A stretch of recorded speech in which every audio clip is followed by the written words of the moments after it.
Welcome back my family. आप लोग कैसे हो? आप लोग का मेरे यूट्यूब चैनल पे स्वागत है मेरे काउंटडाउन 22 में। तो फ्रेंड्स, आज हम रिएक्शन वीडियो बनाने वाले हैं अनिरुद्ध आचार्य, जो हमारे भागवत गीता कथा जो सुनाते हैं। तो उनके मतलब पास कोई व्यक्ति आए हैं, मतलब अपने माता को लेके छोड़ने के लिए।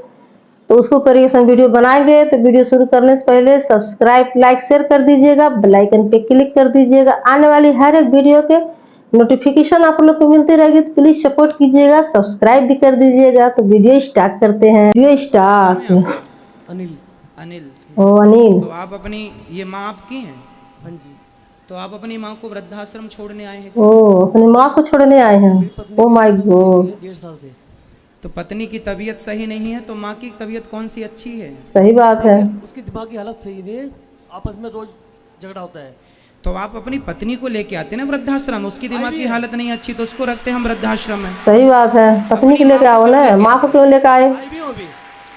माँ क्या इतनी आप भारी हो जाती है। माँ को वृद्धाश्रम रख के जा रहे हैं, तो क्या ये सही है? आपके बच्चे क्या सीखेंगे इससे? आपके कल आपके बच्चे, अब कितने बच्चे हैं आपके? ये तो हमारे खाना ही जाने जी। क्या हूँ मैं इस स्थिति में, मेरी हालत क्या है इस टाइम, ओ, क्या हूँ। ऐसी क्या हालत ये है कि बताइए, जब आप छोटे थे तब आपकी माँ आपकी सेवा करती थी? नहलाना धुलाना, तेल मालिश सब सब किया? काम करते हैं। फिर अब माँ बूढ़ी होगी तो क्या उनकी सेवा करना आपकी जिम्मेदारी नहीं है? हम इनके रिश्ते में क्या लगते हैं? जब हम बिना लगे कुछ, बिना खून का रिश्ता कि हम सेवा कर रहे हैं, तो आप तो खुद की सगी औलाद हो। सही बात है। आपको तो सेवा करना चाहिए। कल आपका बेटा आपको बाहर निकाले, फिर कल आपकी जो पत्नी कहाँ, आपकी पत्नी कहाँ है? वो चल नहीं पाती। चल शादी नहीं बिना शादी पाती चल है। नहीं पाती। आपके और दो भाई हैं, तो क्या उन भाइयों के पास एक माँ को खिलाने को रोटी नहीं है? उन भाइयों ने मना कर दिया है। हाँ? मना कर दिया उन्होंने। उन्होंने मना कर दिया। हाँ, हमारे घर पारी जरूरत नहीं है। आपके भाई ने मना कर दिया कि माँ को घर लाने की जरूरत नहीं है? नहीं, वो बताओ। अलग रहते हैं। नहीं, अलग रहते हैं तो माँ की सेवा तो कर सकते हैं ना। वो भाई दो लोग मिलके नहीं कर सकते एक माँ की सेवा? नहीं, वो मना कर दिया उन्होंने। देखो जरा, एक माँ ने 3 बच्चों को पाल पोस के बड़ा कर दिया, इतना योग्य बना दिया, पर तीनों मिलकर एक माँ की सेवा इस उम्र में नहीं कर पाते जब माँ जिंदगी के आखिरी पड़ाव में। सही बात है। और आप अपनी माँ को लेके आ गए वृद्धाश्रम। कभी सोचा भी नहीं कि आप ये सही करने जा रहे हैं या गलत करें? हमें कोई दिक्कत नहीं है। ये दास अनिरुद्ध तो माँ की सेवा, 3 बेटे आप हैं, चौथा बेटा ये दास बन के सेवा करेगा। हम तो करेंगे, हमें आपत्ति नहीं है। पर आप अपने हृदय से पूछिए कि आप ये सही कर रहे हैं? अपनी माँ को वृद्धाश्रम छोड़ के जा रहे हैं, ये सही है? पढ़े लिखे तो होंगे आप। क्या ये शोभनीय है? भैया आपसे सवाल है, क्या आप अपनी माँ के साथ अन्याय कर रहे हैं? ऐसी भी क्या मजबूरी है कि आप अपनी माँ की सेवा नहीं कर सकते? अरे, जिस माँ ने आपको अपनी गोद में लिटा करके अपना आंचल का दूध पिलाया है, जिसने आपकी तेल मालिश की है, उंगली पकड़कर आप सबसे पहले अपनी माँ की ही चले होंगे, और आज आप इतने भी कमजोर नहीं हैं कि आप अपनी पत्नी और अपनी माँ का ख्याल ना रख पाए। जब हम कमा कमा के 250 माताओं की सेवा कर सकते हैं, तो आप अपनी एक माँ की तो सेवा कर सकते हैं। इतना हाथ पांव चल रहे हैं आपके, आप अपाहिज नहीं हैं। क्या माँ के लिए 2 रोटी इस उम्र में नहीं खिला सकते आप? क्या मजबूरी है आप बताइए? आपकी क्या मजबूरी है ऐसी कि आप माँ की सेवा नहीं कर पा रहे हैं? आप माँ की उंगली पकड़ के चलना सीखे थे, याद नहीं आते आपको वो दिन? आप अपनी माँ के बिना, जब आप छोटे थे तो आपकी माँ आपके बिना 1 घंटा नहीं रह पाती थी। आप कैसे रह लेंगे अपनी माँ के बिना? सही कैसे बात रहेंगे अपनी है। माँ के बिना? इस उम्र में जब माँ बिल्कुल अंतिम पड़ाव में चल रही हैं, कितनी जिंदगी बची है इनकी बताओ? अभी क्या ये 100 साल जिएंगी? इस उम्र में बेटा बहू का प्यार चाहिए होता है, सही नाती बात है। पोतों का प्यार चाहिए होता है। सम्मान की 2 रोटी देते जाते तो वहीं से कथा सुन के अपना मैया हम तो रखेंगे, हमें आपत्ति नहीं है। पर आप अपने हृदय से पूछिए कि कल यही घटना आपके साथ होगी, तब आप क्या करेंगे?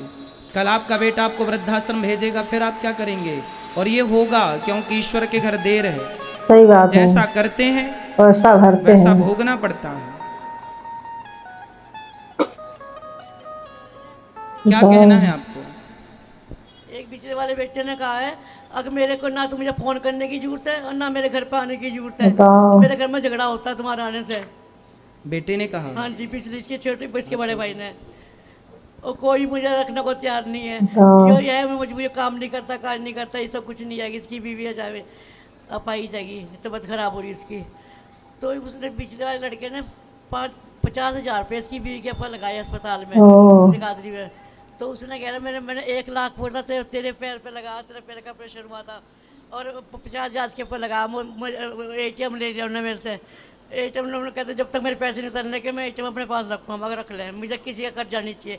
जब तक तुम्हारा कर्जा नहीं उतरने का मैं तेरे से मांगने की भी नहीं। चलिए, ओह। आपका क्या निर्णय है? आप छोड़ के जाना चाहते हैं या सेवा करने का विचार है आपका? जैसा आप कहें वैसा हम करेंगे। क्या मन है आपका? छोड़ के आने विचार। ओह, कैसे निर्दयी हैं यार ये लोग, कितने कठोर दिल के होते हैं जो ऐसे भूल जाते हैं। मेरी मजबूरी मुझे पता है। आपकी क्या मजबूरी है बताइए तो सही, शायद हम उसमें आपकी कोई मदद कर सकें। मैं नहीं बता सकता, ये बहुत मजबूरी है मेरी, मैं बता नहीं सकता। तो माँ आपको कोई गालियां देती हैं, डांटती हैं क्या माँ आपको? आपकी पत्नी से लड़ाई होती है माँ की? माँ की झगड़ा होता है। माँ का और पत्नी का आपकी झगड़ा होता है, सास बहू का झगड़ा होता आज है। वो उसको दिमाग में ये नहीं आता है, ये सास है मेरी, वो मुझसे ऐसी झगड़ती है, लड़की से ऐसी बोलती है। तो आपकी पत्नी आपसे भी झगड़ा करती हाँ है? जी, लड़की से भी बोलती है, तो आपकी माँ से भी करती है? बराबर। उसको ये नहीं पता। तो फिर उसे भी वृद्धाश्रम भेजो ना। उसे सही कैसे बात है। रखेंगे माँ को वृद्धाश्रम? सही बात वो है। भी छोड़ देना, हम उनकी भी कर लेंगे सेवा। बस मैं तो दोनों को ले गया हूँ। पत्नी जब आपसे भी लड़ती है और आप समर्थ हैं, समझाओ अपनी पत्नी को। कौन पत्नी नहीं लड़ती सास से? हर घर में सास बहू का झगड़ा होता है। इसका मतलब ये थोड़ी कि बेटा माँ का हाथ पकड़े और ले जाके वृद्धाश्रम में रख दे के लो हमारी पत्नी से तुमने झगड़ा की इसलिए हमने उठा के तुम्हें भेज दिया। अरे सबके घर में झगड़ा होता है, जहाँ 4 बर्तन होते हैं खटापटी चलती रहती है। बताओ। आपको मारती भी है। तो आपको अपनी पत्नी को समझाना चाहिए, समझा करके। और गृहस्थी तालमेल बना के एक पुरुष की यही जिम्मेदारी होती है। ऐसी स्थितियों में पुरुषों को यही निर्णय लेना चाहिए कि माँ की भी सेवा करते रहें और पत्नी भी ना छूटे, ना माँ छूटे ना पत्नी छूटे। यही सच्ची गृहस्थी है, जहाँ माँ और पत्नी का बैलेंस जो पुरुष बना ले वही श्रेष्ठ गृहस्थी है। सही और बात जहाँ है। बैलेंस ना बना पाया तो यहाँ स्थितियाँ उत्पन्न होती हैं। इसलिए ठीक है, आपकी अभी मजबूरी है तो आप यहाँ हम रखेंगे, पर पहले घर में ठंडे दिमाग से विचार करना। 2 पैसे कमाओ। कमाते हैं, क्या करते हैं आप? मैं कुछ काम नहीं कर रहा हूँ 1.5 साल से। तो कुछ काम करिए। पत्नी मेरे बगैर 10 मिनट भी नहीं रह सकती, ना जा सकती है कहीं, ना हिल सकती है। आपका बेटा है? लड़की है सिर्फ मेरी। सिर्फ लड़की है? हाँ जी, वो लड़की भी इस लायक नहीं है जो उसको संभाल ले। अगर मैं 15 मिनट कहीं बाहर निकल जाऊं तो रो रो के तो बुला जैसे आप अपनी पत्नी को संभालते हैं ऐसे अपनी माँ को भी सेवा कर लेना। सही बात है। जब हम कर रहे हैं सैकड़ों माओं की, तो आप 2 की नहीं कर सकते। चलो आप ठीक है पति धर्म निभा रहे हैं कि मेरी पत्नी मेरे बिना 10 मिनट भी नहीं रह सकती। तो जब आप इतने अच्छे पति हैं तो जितने अच्छे पति हैं उतने अच्छे पुत्र भी बन जाइए ना। सही बात उतने है। अच्छे पुत्र भी बन जाइए। जायज बात है। माँ की इच्छा है जो। महाराज जी मेरे पे काम नहीं होता। मुझे 4 बजे उठ के खाना बनाना पड़े, बर्तन मांजने पड़े, झाड़ू लगानी पड़े। मेरे पे काम होने की व्यवस्था नहीं, मेरे पे खड़ा नहीं हो जाता। मेरा पैर ऑपरेशन हो रखा है। मेरी उम्र काम करने की नहीं है। बिल्कुल नहीं है आपकी उम्र काम करने की। मेरे हाथ पैर कांपते हैं। तो घर का सारा काम इनकी बेटी है, वो थोड़ा संभाल कोई नहीं लेगी। करता जी, कोई नहीं करता।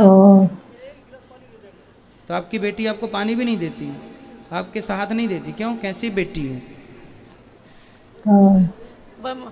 गुरु जी मैं तो मेरी ये प्रार्थना है आपसे, अगर कल को मैं मर भी जाती हूँ तो यहीं मरूँ, मुझे इनको खबर मत देना। इनको तीनों को कोई खबर मत देना। आपके हाथों सिंहवाई जाऊंगी मैं। मेरा सब चलो इन बेटे की मजबूरी बता रहे हैं, पर 2 बेटों की तो कोई मजबूरी नहीं वो है। भी ऐसे ही हैं, वो भी ऐसे ही ऊपर से मीठी मीठी बातें करें, अंदर छूना चला रहे। जो बेटा कह रहा मेरे घर नहीं आना, मेरे फ़ोन नहीं उठाता, नो कहता है कि भाई मेरे घर पे आने की जरूरत नहीं, मेरे घर में लड़ाई होती है, तुम बताओ। पोती ने मुझे घर से निकाल दिया, तू से चली जा। बेटा कह तू क्यों गई? मैं गई, भी कहने लगे तो बताओ। इसके पास है।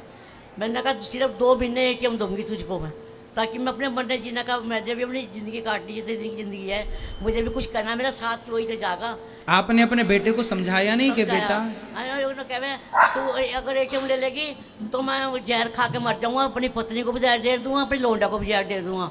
मैं कहा जो मर्जी कर ले, तू जहर दे ले या कुछ कर ले, मैं 2 मिनट ज़्यादा तुम्हें ATM नहीं दे सकती। मैं अपना मन जीना सुना लूँ, मेरे करोड़ में पैर लटक रहे हैं, मैं पता नहीं किस वक्त मेरी आँख बंद हो जाए, तभी तो करेंगे ये अपना। चलिए ठीक है, अब आप जब आपके बेटे की और आपकी इच्छा है, कोई नहीं है आपकी सेवा करने वाला, तब फिर आप गौरी गोपाल आश्रम में ही रहिए। और ये दास अनिरुद्ध आपका बेटा बनकर, चौथा बेटा बनकर आपकी सेवा करेगा। पर यह अच्छा संकेत नहीं है कि आज की औलादें खुद अपनी माँ को लेकर वृद्धाश्रम आ जाएं। सही बात है। यह देश के लिए बहुत गंभीर विचार है, चिंतन करने जैसी, सही कि बात। कल को ऐसे और भी 10-50 बेटे और हो जाएं तो फिर कितनी अव्यवस्था हो जाएगी समाज में। ऐसे बेटे नहीं, 3 बेटे हैं पर एक भी बताओ सेवा करने को तैयार नहीं है। भगवान आपको सद्बुद्धि दें और सद्बुद्धि के साथ साथ भगवान आपको सेवा करने की शक्ति दें। ये घोर कलयुग चालू हो गया है, जहां देखिए बेटा अपनी सारी जिम्मेदारियों से पल्ला झाड़ ले रहा है, कोई जिम्मेदारी नहीं समझने को तैयार है। इसलिए आप लोगों से ये दास अनिरुद्ध कहा करता है कि आप लोग जो सहयोग करते हैं उसी से इन माताओं की सेवा होती है। इसलिए अब इन माँ के बेटे ने जब साथ नहीं दिया तो आप इनके बेटे बनकर साथ जरूर दीजिएगा। सही बात है। आप इनकी बेटी बनकर साथ दीजिएगा, आप इनके अपने बनकर साथ दीजिएगा, क्योंकि ये दास अनिरुद्ध भी आप सबके सहयोग से ही इन वृद्ध माओं की सेवा करता है। और आपसे यही प्रार्थना करता हूँ कि आपको कुछ देने के लायक बनाया है विधाता ने, तो इन माओं के लिए अब ये आश्रम पूरा भरा है। यहाँ पे माताओं के रहने की अभी बिल्कुल जगह नहीं है, क्योंकि आश्रम पूरा माताओं से भरा पड़ा है। 260 माताएं हैं, ये 261वीं माता है। अब हमने किराए से ले रखा है एक आश्रम और, जहाँ पर ऐसी वृद्ध माओं की वहाँ पर सेवाएं होती हैं। अब जगह नहीं है, पर देखो अब बेटे तो ऐसे हैं छोड़ के चले गए, ना वो सुनने को तैयार हैं, ना वो समझने को तैयार हैं, ना वो समझाने पर। अब और कैसे समझाएं बताओ, कैसे समझाएं? यही तो कह सकते हैं कि भाई सेवा करो, माँ की सेवा ही धर्म है, माँ की सेवा से बड़ा कोई ये माँ नहीं है, ये माँ के रूप में भगवान है, ये भगवान की सेवा। सही बात है। बेटे के पास 2 ऑप्शन थे, या माँ की सेवा करे या पत्नी की। उसने पत्नी की सेवा चुनी, माँ की सेवा नहीं चुनी। चाहता तो माँ की भी कर लेता। अरे एक आदमी, माँ और पत्नी, चलो पत्नी तुम्हारी अपाहिज है तो उसकी भी सेवा करना पति का धर्म है। चलो तुम 2 लोगों के क्या बर्तन नहीं धुल सकते? अब कह रहे हो कि हम तो कुछ करते ही नहीं, तो नहीं करते तो सेवा करो। सही बात है। तो एक की कर ही रहे हो तो एक की और कर ले, और कर लो। लेकिन कोई जिम्मेदारी नहीं समझता। इस उम्र में, मैया कितनी उम्र है आपकी? कितनी उम्र है? मेरी उम्र वैसे 49 का जन्म है, 1949 का। अच्छा 49 का। और वैसे कागजों में मैंने 48 से लिख रखा। तो लगभग 72 वर्ष के लगभग होगी, लगभग इससे ज्यादा होंगी, ज्यादा होगी 72 से। जो भी है, इस उम्र में अब देखो मैया से कोई काम हो ही नहीं सकता। इस उम्र में ना उनसे ठीक से चला जा रहा है, ना उठा जा रहा है, ना बैठा जा रहा है। इस उम्र में अब कोई काम नहीं होगा। इस उम्र में इसलिए 3-3 बच्चे इसलिए पैदा करते थे माँ बाप कि एक नहीं तो 2 नहीं तो तीसरा काम आएगा, पर क्या जाना था कि तीनों काम नहीं आएंगे। सही बात है। इसलिए बिहारी जी ने फिर मुझे भेजा है, ये दास अनिरुद्ध को जिम्मेदारी देकर जाओ, इनके जब 3 बेटे काम ना आए तो 4थे बेटे तुम बनकर सेवा करना। इसलिए ईश्वर ने मुझे 4थे बेटे के रूप में चुना है। फ्रेंड्स, तो वीडियो खत्म। देखिए कैसे, मतलब इस दुनिया में कैसे कैसे लोग हैं जो अपनी माँ को विधवा, जो अपनी माँ को ऐसे ही हालात में छोड़ के चल जाते हैं, आश्रम में ले आते हैं। कितने बेकार लोग होते हैं जो ऐसे करते हैं। तो फ्रेंड्स, कैसे अनिरुद्ध आचार्य के पास लेके अपनी माँ को आए, कह रहे हैं कि मेरी माँ यहीं रहेगी, हम इनका सेवा नहीं कर सकते हैं, घर पे नहीं रख सकते हैं। कैसे मतलब अपने मुंह से इतनी बड़ी चीज कैसे बोल सकते हैं लोग। जो माँ अपने बेटों को जन्म देती है वही बेटे ऐसे ठुकरा देते हैं, दर दर के ठोकर खाने के लिए छोड़ देते हैं। ऐसा नहीं करना चाहिए। कितनी गलत प्रभाव पड़ रही है इस दुनिया में। सही कह रहे हैं अनिरुद्ध आचार्य कि एकदम घनघोर कलयुग आ गया है जो ऐसे लोग कर रहे हैं। अपने तो पल्ला झाड़ के चले गए हैं। अब 3 बेटे जन्म मतलब जो बूढ़ी माँ है उनके 3 बेटे हैं। तीनों बेटे में से कोई उनको रखने को तैयार नहीं है, कोई सेवा करने को तैयार नहीं है। कैसी दुनिया है यार कि बताओ, इतने जवान अच्छे खासे बेटे जो अपनी माँ को सेवा नहीं कर सकते हैं। बीबी अपाहिज है उसकी सेवा कर सकते हो, उसको बना खिला सकते हो, माँ को नहीं बना खिला सकते हो। कहाँ के नियम है ये? क्या ये लोग के संस्कार है समझ में नहीं आता है। कैसे माँ फुट फुट के रो रही थी, कैसे बोल रही थी कि अगर मौत भी आ जाती है लोग के जनाना मत। अनिरुद्ध आचार्य इसके कैसे मतलब बता रहे थे कि मौत भी हो जाती लोग की मत बताना। जाना नहीं चाहती है अपने बेटों के पास। जो बेटे अपने घर में रखने नहीं चाहते तो माँ कैसे जाएगी। तो सही बात, वही दुनिया में के दुख देखो तो कहते हैं अपना गम गम ही है, दूसरा के गम देखो तो अपना गम भूल जाओ। तो सही कहानी है। ऐसे ऐसे दुख भरी जिंदगी है हर किसी के साथ की, मतलब सुन सुन के मतलब कितने दुख आता है, क्या बताएं समझ में नहीं आता है। तो फ्रेंड्स देखिएगा वीडियो कितना अच्छा लग रहा, मतलब अच्छा तो नहीं है, बहुत मतलब दर्दनाक है, मतलब देख के थोड़ा मतलब इमोशन वाली वीडियो है कि देख के रोवाई आ जाती है। कैसे बेटे ऐसे करते हैं। तो हर एक बेटों से ही गुजारिश है कि आप लोग ऐसे अपने माँ बाप के साथ मत करो। अगर ऐसा करते भी हो तो बहुत बहुत ज्यादा बुरी मतलब सजा मिलेगी जब आप लोग बुढ़े होंगे तो।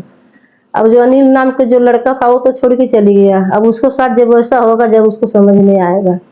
किसी न किसी कोई ना कोई परेशानी तो होती है। जीते जीते लोग देखते हैं, मरने के बाद कौन देखने आता है। जो भी होता है स्वर्ग नर्क कहीं भी नहीं है इस धरती पे। जीते ही जीते लोग देखते हैं।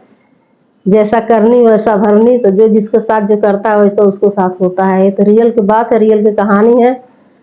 तो ऐसा नहीं करना चाहिए। जब माँ के आंसू गिरती है तो कहते हैं ना कि पूरे मतलब देश जितने बड़ा मतलब दुनिया होती है ना सब झंझुरा जाती है जब माँ के एक बूंद आंसू गिरती है। तो फ्रेंड्स सब्सक्राइब लाइक शेयर कर दीजिएगा, बेल आइकन पे क्लिक कर दीजिएगा। आने वाली हर एक वीडियो को नोटिफिकेशन आप लोग को मिलती रहेगी। तो प्लीज सपोर्ट कीजिएगा, सब्सक्राइब भी कर दीजिएगा। फ्रेंड्स कमेंट करके बताइएगा आप लोग को वीडियो कैसा लगा। तो सोची दिखाऊं मैं, सब जाने मतलब कैसे बेटे हैं इस दुनिया में, क्या कर रहे हैं, इसलिए मैं वीडियो बनाई। तो फ्रेंड्स सब्सक्राइब लाइक शेयर कर दीजिएगा, बेल आइकन पे क्लिक कर दीजिएगा। आने वाली हर एक वीडियो नोटिफिकेशन आप लोग को मिलती रहेगी। मिलते हैं नेक्स्ट वीडियो में। Bye bye.